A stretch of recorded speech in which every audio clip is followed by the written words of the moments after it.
Ouais, très bien. C'était court, précis. Ouais, dis-moi, t'as envie de parler de quoi? Je pense pas que je vais faire le snake parce qu'il a déjà été fait plein de fois.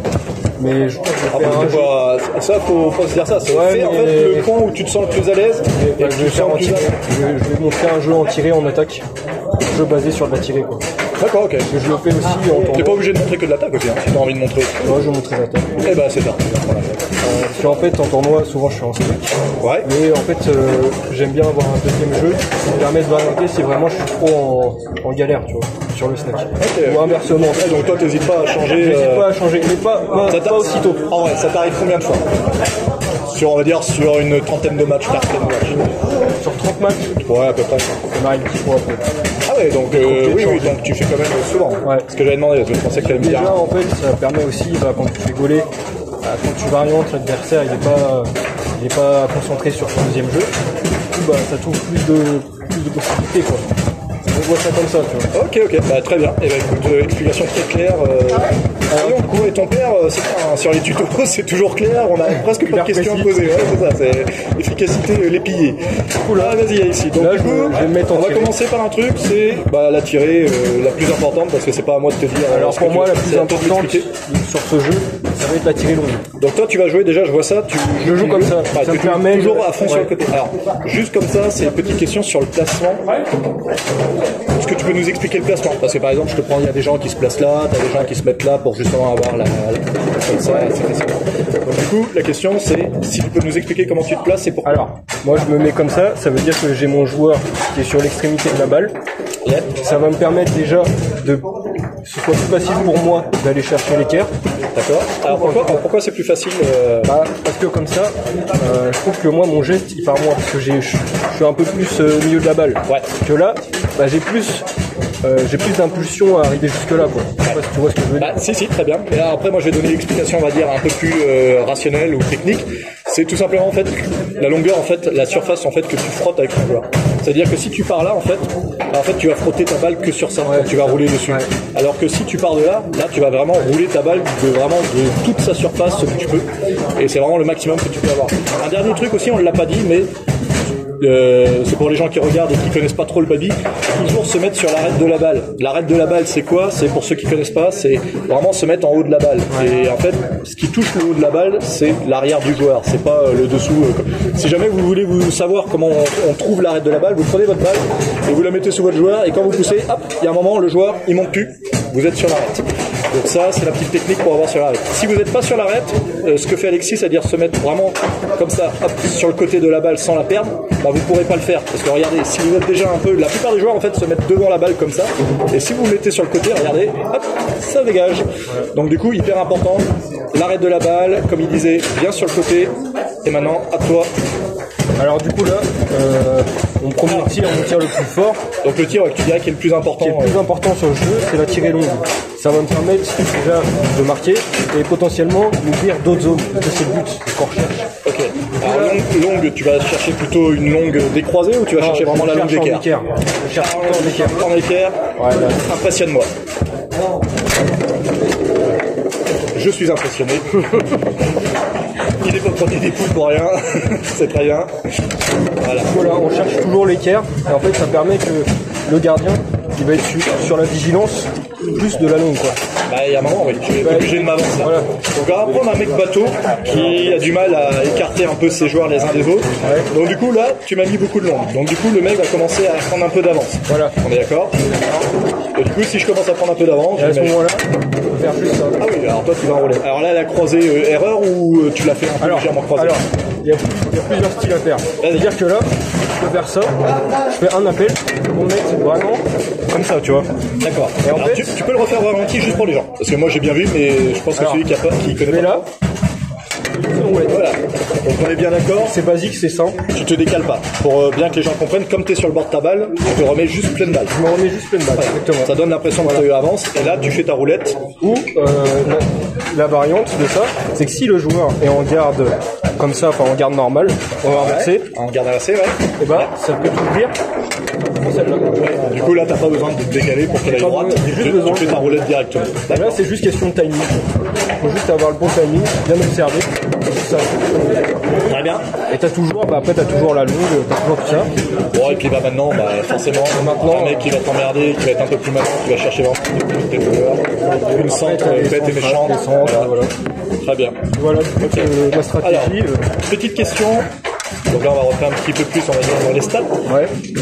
Tu dirais que tu appuies, parce que quand on fait un tir, généralement, il y a toujours en fait un des 3 tirs qu'on appuie vraiment beaucoup. Et que vraiment, même si le mec fait ça, par exemple, tu te prends pour une longueur, tu vas essayer de la mettre quand même pour vraiment plaquer le mec et qu'il vraiment il arrête il te lâche les autres. T'es pas forcément moins à l'aise, mais c'est de moins bonnes sensations en fait que sur ton tir fort.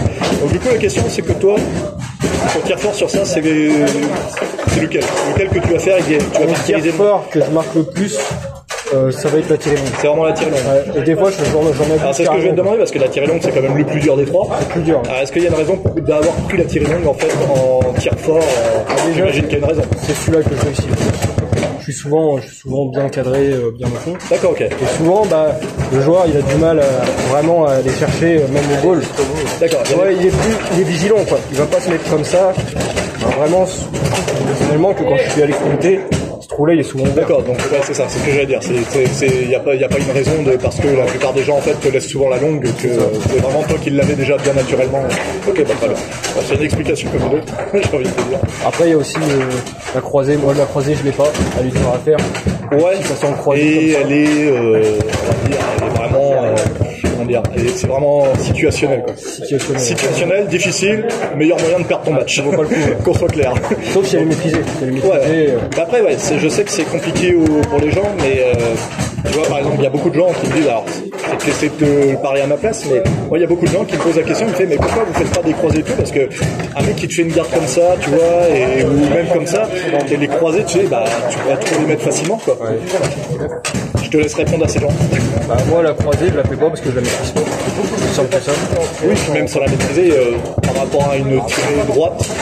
Ouais. Pourquoi tu fais plutôt des longueurs droites d'équerre plutôt que des croisées longues parce que je maîtrise vraiment plus la... Ouais, là c'est question de maîtrise, tu vois, je fais plus vraiment de la droite parce que... Même sans maîtriser. Parce que quelqu'un qui maîtrise que des croisés, qui maîtrisait pas, tu vois, dans le sens comme tu dis, en vrai, un mec qui maîtrisait que des croisés, il ne marque pas aucun. Tu peux construire beaucoup moins ton jeu avec que des croisés qu'avec des cadres. Et la raison, c'est juste que faire une croisée, c'est vachement plus dur que... C'est vraiment des histoires de timing, parce qu'on parle vraiment... Tirer une balle pleine balle, vous êtes là, hein. Quand vous avez vraiment ça de marge, en fait, pour tirer votre balle droite. Par contre, vous voulez faire une croisée, la croisée, si tu la tires là ou tu la tires là, elle va déjà pas avoir le même angle, donc déjà ta marge d'erreur elle est vachement petite, donc pour se louper, c'est le meilleur moyen. Donc c'est vrai que en compétition, il y a quelques gens qui font des croisées, mais c'est des croisées courtes. C'est souvent sur le jeu en A2-3, aide-moi. En balayage. Ouais, en balayage. Excusez-moi, je suis un peu fatigué. La nuit était courte. En gros, sur un balayage, effectivement, ça va être plus facile de croiser parce que tout simplement, quand vous balayez comme ça, il y a juste à aller sur le côté pour frapper. Bon, là, ça croise beaucoup parce qu'on est lentement, mais fait vite en fait. La croisée, l'angle va être beaucoup moins et on va avoir des croisées courtes très facilement. Sur un jeu comme ça, comme tu fais, qui est vachement difficile, c'est vachement dur de faire une croisée déjà dépasser minutes vite. Très bien, écoute, est-ce que tu voulais rajouter un truc? Les gens vont être contents pour une fois qu'ils voient de la main fermée. Ouais. Il n'y a jamais personne sans main fermée. Par contre, je fais en main ouverte. Ah, t'es en main ouverte? Que ma longue, elle est en main ouverte. Alors, du coup, on va préciser ça, parce que les gens, ils aimeraient bien savoir qu'est-ce que c'est qu'une main ouverte. On n'en a pas beaucoup. Alors, la main ouverte, c'est en fait, moi, j'appelle ça un effet catapulte un peu. En fait, j'envoie là, et je remonte. Ok, alors, on va y aller doucement. Une main ouverte par rapport à une main fermée, c'est quoi la différence? La main fermée, pour les gens qui connaissent pas, la main fermée, c'est le tir normal. Le tir que tout le monde fait dans le bar. C'est-à-dire avec son poignet, les fameux... Voilà. Maintenant, une main ouverte par rapport à une main fermée, qu'est-ce qui change? Pour quelqu'un qui connaît pas du tout. Moi, personnellement, je trouve que de longueur avec ma main ouverte. Il faut que ça parte plus vite, ça part plus fort. Après, Mais plus sur l'aspect technique. Pour un mec là, tu vois, le mec il te regarde, il te dit je connais rien au baby foot, j'aimerais bien faire une main ouverte. Est-ce que tu peux m'expliquer c'est quoi la différence entre les deux pour que je puisse faire une main ouverte? Alors, main fermée, je garde toujours ma main sur la poignée ferme. Voilà. C'est juste un bon mouvement de poignet. Un mouvement de poignet, quoi. C'est un mouvement de poignet. On est d'accord. Et la main ouverte, comme vous montrez. Alors déjà, explique bien là, déjà juste sur la tenue de la main. Parce que quelqu'un que tu lui dis ça, tu lui dis maintenant bouge le poignet, il va reprendre sa poignée comme ça, il va me faire ça, il va me dire ça marche pas trop. Alors la tenue de la main elle est différente. C'est-à-dire que là déjà moi, je vais faire comme ça, et le pouce je le mets en dessous. D'accord. Donc déjà tu prends la poignée comme une valise en fait. Exactement. Ma main elle est plus sur le dessous quoi. Voilà. Comme et ça. le pouce tu le mets de l'autre côté. Le pouce, je le mets de l'autre côté. Je peux très bien faire comme ça, mais souvent le geste naturel il est comme ça. On va expliquer pourquoi après le pouce est de ce côté-là pour que les gens. Alors du coup une fois que tu as fait ça. Une fois que j'ai fait ça, je fais comme une main fermée, je la pousse. Au dernier moment, je la remonte sur mon poignet et j'envoie le tir comme ça. Voilà, en remontant. Donc du coup, est-ce que tu peux nous refaire juste le mouvement du tir? Juste le mouvement du tir lentement pour que les gens y voient. Ok. Voilà, et tu remontes doucement. Voilà. Et en fait, c'est vraiment, donc du coup, si j'ai bien compris, tu bouges pas du tout le poignet. On est d'accord? Le poignet il est fixe. Pas de mouvement de poignet. Vraiment, tu tiens comme une valise, ton pouce là, et en fait, comme tu glisses dessus, donc d'où de pas mettre le pouce là, parce que si vous mettez le pouce là, ça coince. Donc mettez bien, descendez et remontez bien. Alors, aussi un petit truc, bon ça c'est peut-être moi parce que je sais pas si toi c'est important, mais je sais qu'il y a beaucoup de gens qui veulent le faire vite dès le début et en fait ils glissent sur leur barre plus qu'ils la frottent. Pensez vraiment à quand vous faites, c'est hyper important à bien sentir le roulement sur votre main. Au début quitte à le faire lentement pour bien comprendre parce que c'est vraiment ce qui vous donne la force et qui va vous permettre d'être plus rapide que la balle, sinon vous êtes parti. Alors du coup, une main ouverte, allons-y, on se pose sur une longueur et maintenant c'est juste donne-nous tes... Alors donne-nous si t'as envie, mais si t'as des petites astuces pour un mec qui voudrait commencer en main ouverte, sur quoi il faut s'entraîner au début pour être bien, pour voilà. Alors pour une main ouverte déjà, c'est important, c'est de, parce que j'en vois beaucoup qui commencent en main ouverte, ils vont pas chercher assez loin si tu veux, ils vont pas assez là. Du coup en fait, ça fait un petit truc comme ça, tu vois, tu vois ce que je veux dire. Oui. Du coup, ils ont aucune longueur, c'est souvent que sur des petites zones. C'est des gens qui jouent au milieu en fait. Voilà. Souvent les gens qui jouent au milieu de but, effectivement, le but c'est de ne pas descendre, c'est justement de camoufler, de jouer sur camouflage et une balayage. Et du coup, le but, moi ce que je conseille, c'est vraiment de monter un peu plus haut, pas trop haut, mais un peu plus haut sur mon poignet quoi. D'accord, ok. Pour vraiment avoir plus d'amplitude quoi. Parce que là t'as pas d'amplitude je trouve. Ouais. Quand les gens ils commencent, il y en a qui arrivent à avoir de l'amplitude. Est-ce que tu sais pourquoi?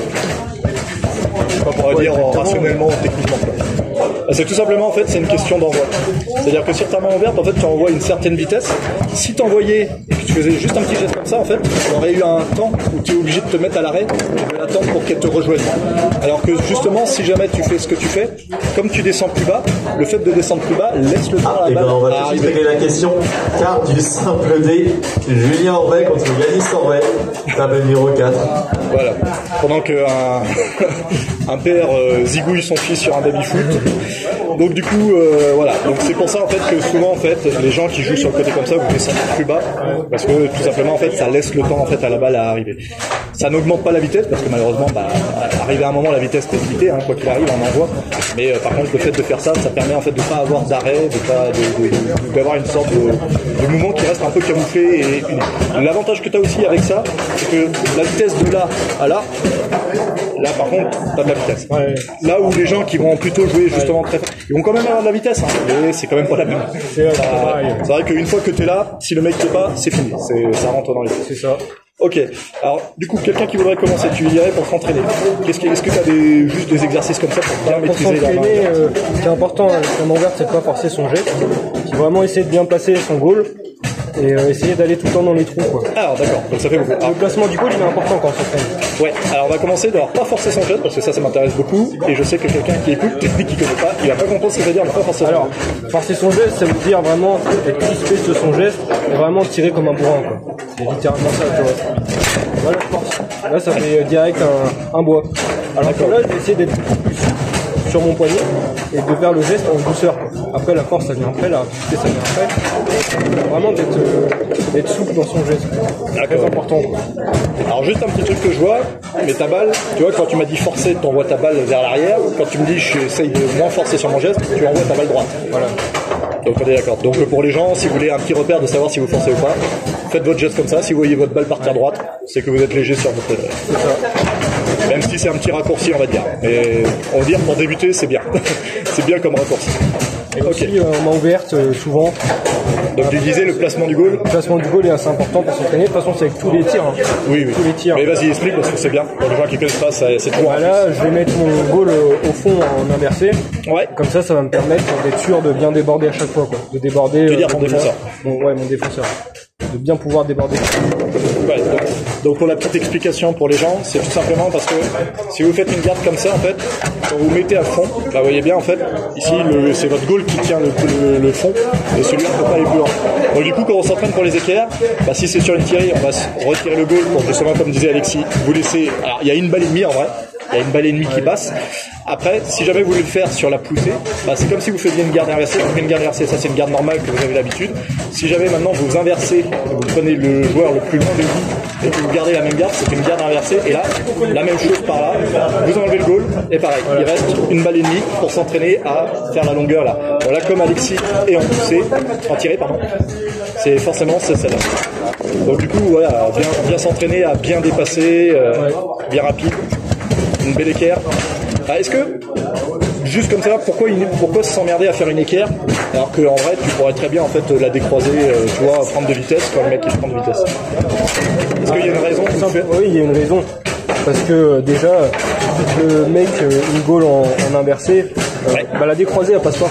Ouais. Et souvent, même si le mec il est là, la décroisée, elle passera jamais quoi. Très bien. C'est pour ça que c'est important d'être bien en équerre.